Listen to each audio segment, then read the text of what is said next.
So what's up guys, welcome back sa aking YouTube channel. May bago na naman tayong gawang DIY airgun. So gumawa tayo ng bagong tangke, air tank para sa ating DIY airgun natin guys. So ito guys, hininang ko lang to. Ito, tsaka ito. Yung gamit natin guys is yung fire extinguisher. So kulang pa ng gauge dito guys. Wala pang gauge yan.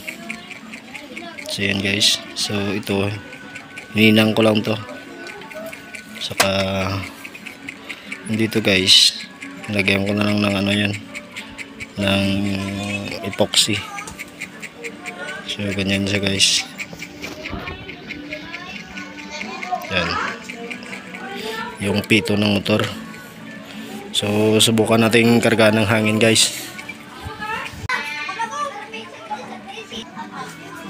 So subukan natin guys. Yan. Yan.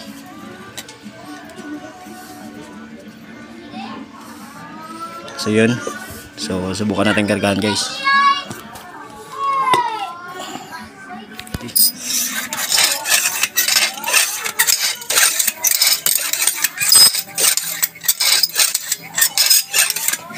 So lumang pump lang muna ang gamit natin.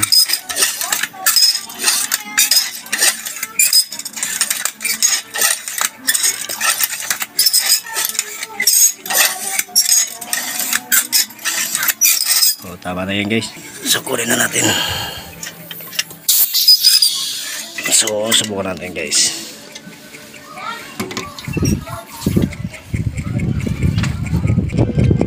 So subukan natin guys.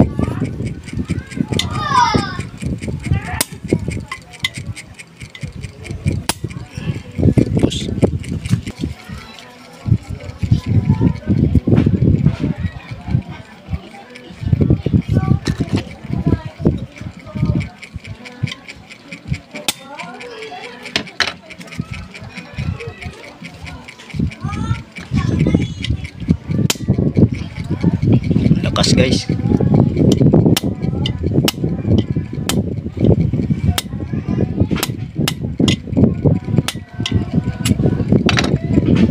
So yun guys, gumagana na.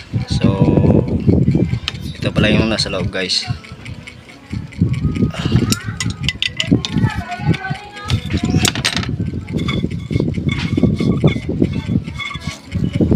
So ito yung gamit ko guys, is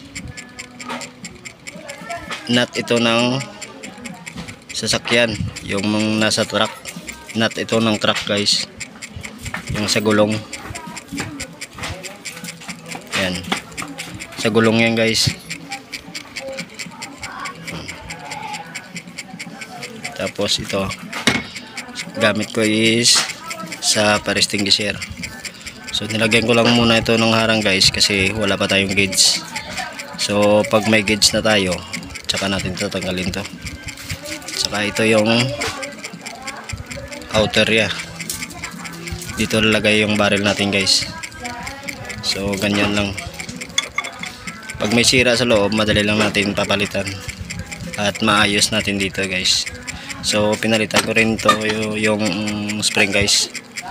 Pinalitan ko to kasi masyadong malakas yung spring. So pinalitan ko ng mas malambot. So yun guys, pinalitan ko ng malambot. So pasensya na sa mga daliri natin guys ha. So ito, ganyan lang siya guys.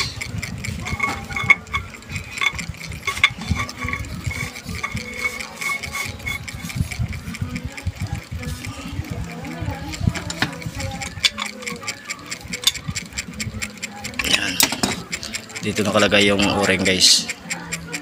Dito nakalagay yung o-ring. So saktong sakto yan. So gawa na lang natin dito ng hammer. Tsaka dito yung barrel. So subukan natin to sa 8mm steel ball guys, kung maganda ba yung abot ang putok nya. So stay tuned lang guys at update ko kayo sa susunod na video.